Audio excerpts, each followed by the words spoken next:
Colton Stalkup, the Ford Deal Guy, again coming to you today with a brand new 2019 Lincoln Nautilus. This is the select trim, so it's not really the base, it's the next step up. But whenever we're talking about a luxury brand, what does base mean anyway? It's still going to be nice, it's still going to be loaded with features. I can't wait to show them all to you. Real quick about the Nautilus, it's here to replace the Lincoln MKX. Lincoln's kind of making a move towards vehicles with actual names just because it's a lot easier to remember than MKX, MKZ, MKT, all that. Hop in.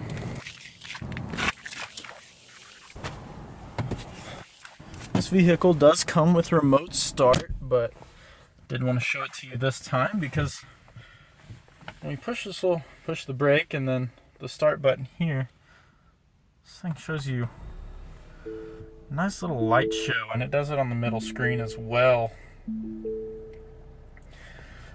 It's a very nice little touch that Ford put on the Nautilus. When I say Ford, you said Colton, I thought it was a Lincoln Nautilus. It is. It is a Lincoln. However, whenever I say Ford made a decision in regards to Lincoln, it's because in 1926, I believe, Ford acquired the Lincoln brand. So this is a Ford luxury vehicle. Essentially, it's comparable to the Edge, except even a base Nautilus is going to be considerably nicer than any Ford Edge you will find. Made you look at that little screen long enough. We'll go through the steering wheel just a little bit. The steering wheel is totally different from any Ford, though, even though it is made by Ford. Of course, we have our nice Lincoln logo right here in the middle. You know, nice soft leather covered steering wheel. Over here we have controls for the radio. Here we have different cruise control functions. This will switch here, and this button here all control that screen up there, while this is your hands-free voice control, so you can change the station or call your mom or whoever else without having to take your hands off the wheel while you're driving. Very nice. Also, to go with that hands-free, you have this little call button here and button to hang up. Also, once again, have some control over the radio here and your navigation. And we've got a little button for display. I'll show you what that does in just a second. And right here we've got a settings button. Once again, I'll show you some of that. Here we've got some paddle shifters gently peeking over, just in case you want to drop your Lincoln Nautilus into sport mode, which it does have. For whatever reason, it's kind of weird for a luxury vehicle if you ask me, but hey, nobody did. Over here you've got this stick, and it's kind of big, but it's easy to reach from the steering wheel here. And it gives you a couple of different functions. Of course, you can turn your brights and dim lights on. You also have your blinker. Pretty loud blinker, you know when it's on. And whenever we push this little button out here on the end, we turn on the lane keeping system, and just in case you didn't know what you just did, it'll tell you. Use this little button here and we can flick through a couple of the kind of basic view modes. It says 14.5 average miles per gallon. It's not totally accurate for this vehicle, but it's also only got 19 miles on it, so there's not a lot of data in that computer. Of course, it shows you your tire pressure as well, just so you can check all that real quick. Now, I told you I would show you what this display button does, so we push that, and it brings up just this little simple menu. Click that. I have the option to show you just the speedometer, like what it's been doing. Also have speedometer e-coach, where it will actually light up green and encourage you to keep that needle in that area to show you where the best fuel mileage would be for whatever the current conditions are. And then you have speedometer and tachometer, so it's going to show you your speed and your RPMs. Push the back button, take us back. Got a couple different, it'll show you your fuel economy and tire pressure. You also have the ability to toggle auto start stop on and off, which you can also do with a button over on the center stack. I'll show you that in just a minute. Go back to the other screen, get a little bit of control over the display setup as far as setting what units of measurement you would like to use and some things like that. Doesn't really give you a whole lot of options like some of the F-150s, but it gives you enough. This truck makes up for it in having a very nice interior. I'm 6'3", I have room in here. I could drive this daily and be okay. Got kind of a little spaceship kind of feel with this nice little curve. I don't know if that's what Lincoln was going for, but that's kind of what I get from it. Move over here to the center stack. This vehicle doesn't have your standard gear shift. It's all right up here. Of course, like I said, you have sport mode. You have that there where you're able to shift with this tiny little paddle shifter they kind of hid back behind this kind of large, beefy steering wheel. Of course, over here is the button to turn on and off the auto stop function, which is something Ford's been putting on a lot of vehicles lately to try and save you fuel mileage. Although I question how much extra fuel mileage you really need out of an inline or 2-liter inline 4 engine. Just while we're mentioning the engine, this engine does make about 245 horses, according to the Ford and Lincoln measurements, which is plenty for a vehicle like this, that's meant to kind of take on the edge and also be a replacement for the MKX. It's nice. Over here we do have the Sync 3 system, or whatever Ford calls it in the Lincolns. Got your home button up here. Shows you all this. You have the ability to add a device, of course, and from that device, if you choose, you can listen to music. Radio works fine, but I don't want to play music too long because I don't want to get in trouble with YouTube. Do also have some climate settings here, even though you've got nearly all the same settings available to you down here below the screen. You do have them up here on the touchscreen in case you just want to use the touchscreen instead, because touchscreens are more fun. As I said, you can connect your phone. You do also have navigation and all of your various apps and all of your various screen and navigation settings are available here as well.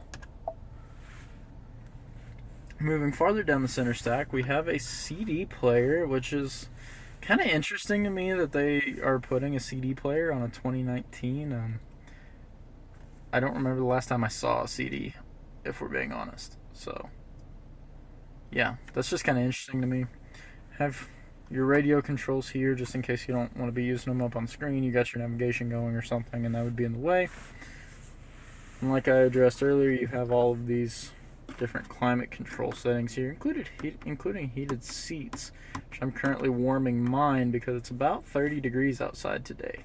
So, do have a button up here. It's auto hold. If I had my seatbelt on and everything else, this would be helping me to hold the vehicle in place while I put it in gear and actually get ready to pull out and go. Also, if we look at the glove box over here, there's nothing to open it. Well, that's because we would hate to ruin the lines.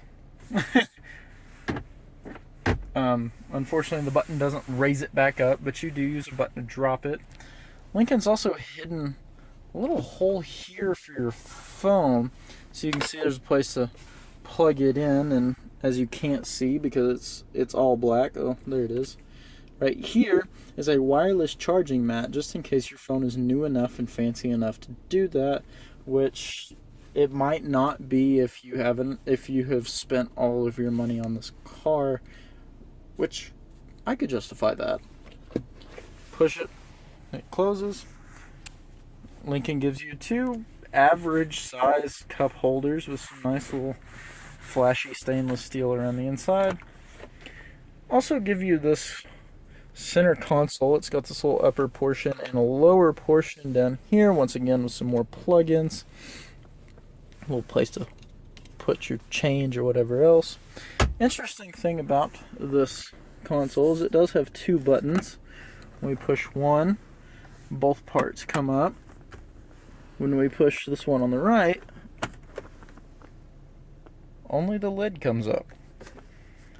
Neat little thing if you can remember which button to push. And of course the top of the center console is some fairly soft leather to match the rest of this interior. Overall, sitting in the front seat, even at 6'3", I really like. It's comfortable. I could see myself driving this if I didn't have my truck. But yeah, it's a very nice car. Just real quick, I'm gonna go ahead and hop in the back just for fun, because we all know that at 6'3", I'm not likely to fit in anything but the driver's seat.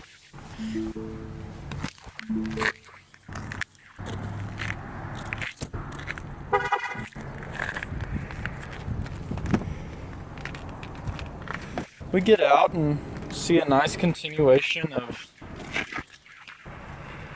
all of the design features that we have been seeing in the front.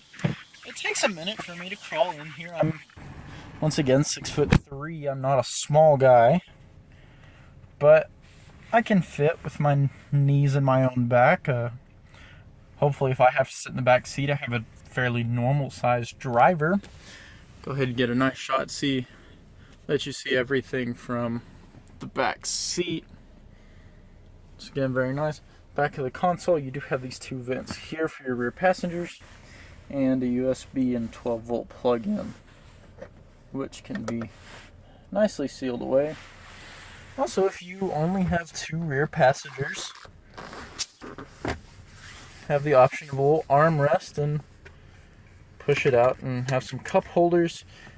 A design that they kind of stole from the F-150, but it works here. It works. Don't fix something that ain't broke, right? We'll hop out real quick and I'll show you the rear. The back seat does also apparently have a cup holder back here, just in case you want to slosh something around whenever you open the door. You know, I hate to kind of bash on it. It sounds like I'm bashing on Ford and Lincoln pretty hard right now, and that's not good for a Ford salesman, but that's honestly what I observe happening. Nice side of this is you have some more of that soft touch leather up here on top.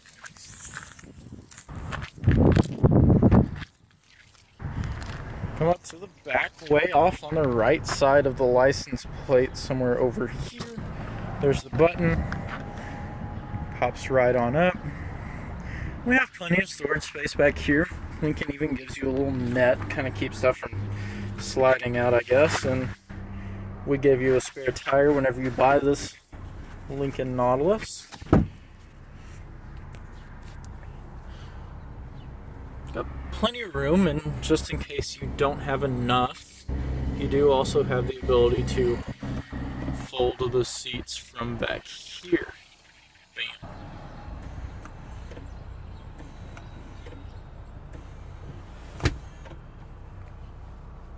Very nice. Reach up here, push the button, gives you a nice little tone, says hey, get out of the way, and it drops clean. Now personally, if I were going to go for a Lincoln, I think I might actually go for the Nautilus, despite the fact that I've said some non-complimentary things about it. A lot of my comments about it being, similar to the Edge, stealing the rear armrest from the F-150, those are things that really the only reason I notice them is because I work at a Ford dealership and I look at it all day, every day.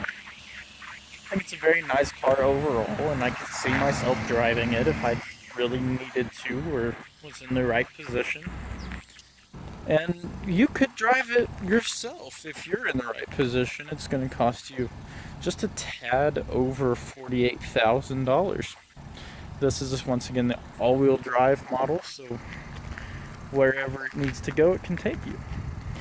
Thank you guys for listening to this video. I know it's been shorter than the last couple, thank God. If you like my videos or would like to know more about any Ford or Lincoln product, I ask that you email me. That will be in the description. And if you would like to buy it, you may also approach me with that on my email. Also, please like the video and subscribe if you can. Have a great America Day. I'm the Ford Deal Guy, Colton Stalkup.